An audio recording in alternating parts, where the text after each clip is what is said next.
খুলনা জেলার ফুলবাড়ি গেট এলাকার তেলিগাতি গ্রামের শেখ বোরহানউদ্দিন দীর্ঘদিন থেকে নিজেরা পোল্ট্রি পালন করতেন। শখের বশে 4টি টার্কি কিনে আনেন 5 থেকে 6 মাস আগে মাত্র 8,000 টাকায়।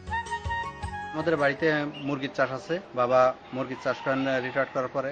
শখের বিষয় আমার এই টার্কি পোষা, আর শখ থেকে এখন চিন্তা করছি যে এটা বাণিজ্যিক হিসাবে নেওয়া যাবে।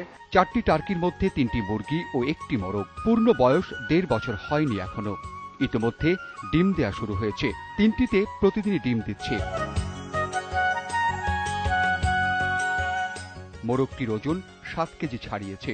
রমজান মাসের প্রথম সপ্তাহ পর্যন্ত ডিম দিয়েছে 150টি। এখনো ডিম পাড়তেছে, প্রায় 150 মতো ডিম পাওয়া গেছে এবং এটা কন্টিনিউয়াস ডিম পেড়ে যাচ্ছে। 30টি বাচ্চা ফোটানো সম্ভব হয়েছে। এখনো 21টি ডিম ইনকিউবেটরে বসানো। 20টা বাচ্চা বিক্রি করছি। 20টা বাচ্চা 20,000 টাকায় বিক্রি করছি। আর ডিম বাড়ি থেকেই নিয়ে যায়, 200 টাকা করে পার পিস ডিম নিয়ে যাচ্ছে। আর ইনকিউবেটরের ভিতরে এখনো 21টা বসানো আছে। আল্লাহর রহমতে হয়তো আগামী 9 তারিখের দিকে ডিমগুলো ফুটবে। ডিম ফোটানোর ক্ষেত্রে সমস্যা হয়েছিল। প্রচলিত ইনকিউবেটরে ফোটানোর সুবিধা হচ্ছিল না। নিজেই তৈরি করেছেন ইনকিউবেটর। এখন সমস্যা নেই। ডিম বিক্রি করছেন 200 থেকে 250 টাকা প্রতিটি, আর বাচ্চার জোড়া 2 থেকে 2,500 টাকা। ডিম খেয়েছেন নিজেরাও, সুস্বাদু বলেও দাবি তাদের। যে ডিমগুলো আসলে ফুটবে না, এই ডিমগুলো আমরা আসলে খাবার হিসেবে ব্যবহার করছি এবং খুবই সুস্বাদু। যেগুলো আসলে আপনারা যারা কোয়েলের ডিম খেয়েছেন, কোয়েলের ডিমের স্বাদ আর এই ডিমের স্বাদ প্রায় সেম। মানে মুরগির ডিম থেকে দেশি মুরগির ডিমের স্বাদ থেকে অনেক অনেক গুণ স্বাদ বেশি। এখন বাণিজ্যিক উৎপাদনের কথা ভাবছেন। যদিও প্রথম যখন টার্কি আনেন তখন অনেকেই এটিকে বন্য প্রাণী বলে ঘৃণা করেছিল। আশেপাশে যেসব পাড়া প্রতিবেশী যারা আছে তারা তো টার্কি আসলে এই হিসেবে কখনো দেখে নাই। আর এখানে আনার পর প্রথমে এদের প্রতিক্রিয়া ছিল যে এটা শগুন পোষা হচ্ছে, কিন্তু যখন দেখে যে এরা মুরগির মতো ঘাস খায় বা করে, তখন এরা জিজ্ঞাসা করে জিনিসটা কি। টার্কি পালন কোনো কঠিন বিষয় নয়। স্বাভাবিক খাদ্য, ঘাস, পানা, শ্যাওলা, গম, চাল দিলেই চলে। সারাদিন তারা উঠোনের পাশের ঘাস ছিঁড়ে ছিঁড়ে খায়। টার্কি আমরা খুব সাধারণভাবে পুষি, মুরগি যেরকম পোষা হয় সেরকম ভাবে পুষি। এরা প্রচুর পরিমাণে ঘাস খায়, ঘাস খুব পছন্দ করে। পুকুরে প্রচুর পরিমাণে শ্যাওলা হয়, এরা খুব পছন্দ করে এগুলো খায়। এটা স্বাভাবিক হাঁস মুরগির মতো ছাড়ে দিয়ে পোষা যায়। এটা মানুষকে কামড়ায় না, কিছু করে না। এটাতে খুব লাভবান।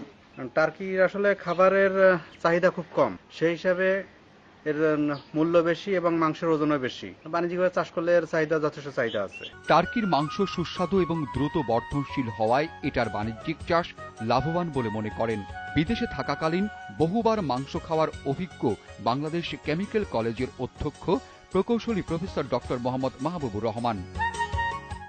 প্রথম যখন স্পেনে খাই, তো তারপর দেখলাম যে ইউরোপের প্রায় অনেক পার্টিতে এতে টার্কি খাওয়া হয়। তো টার্কি মেইনলি আমেরিকার একটা খুব পপুলার একটা খাবার। রোগ প্রতিরোধ ক্ষমতা নরমাল মুরগির তুলনায় বেশি।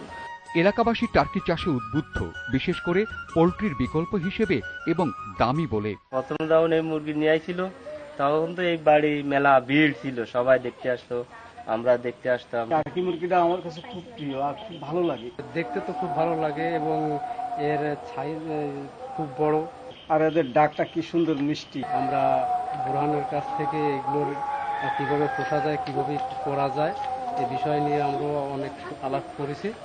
তো ভবিষ্যতে আমরাও এই পাখিগুলো পোষার জন্য আগ্রহী। পোল্ট্রিতে রোগ ব্যাধি এবং বর্তমানে মাংসের দাম বৃদ্ধির প্রেক্ষিতে টার্কি চাষ লাভজনক বলে মনে করেন প্রাণী সম্পদ বিভাগের এই কর্মকর্তা। টার্কিসটা আসলে একটি মুরগি জাতীয় প্রাণী।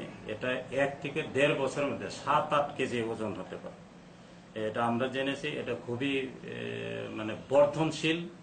এখন যেহেতু প্রোটিনের চাহিদা মেটাতে হলে আমরা বিকল্প হিসাবে এটা একটা সম্ভাবনাময় খাত হতে পারে। টার্কি মুরগি পালন মাংস ডিম উৎপাদনে এনে দিতে পারে নতুন মাত্রা। সম্ভাবনাময় এই মাংস ডিম উৎপাদনের এই খাতটি বাণিজ্যিকভাবেও সমৃদ্ধ করতে পারে বেকারদের। দ্রুত বর্ধনশীল এই মুরগি আমেরিকা, ইউরোপে জনপ্রিয় হলেও বাংলাদেশে এক প্রকার অপ্রচলিত। অথচ ক্রমবর্ধমান মাংসের দামের কারণে আমিষপ্রাপ্তি সাধারণ মানুষের ক্রয় ক্ষমতার বাইরে চলে যাচ্ছে। তাছাড়া পোল্ট্রির রয়েছে মরক ঝুঁকি। টার্কির এসব উপদ্রব কম। অল্প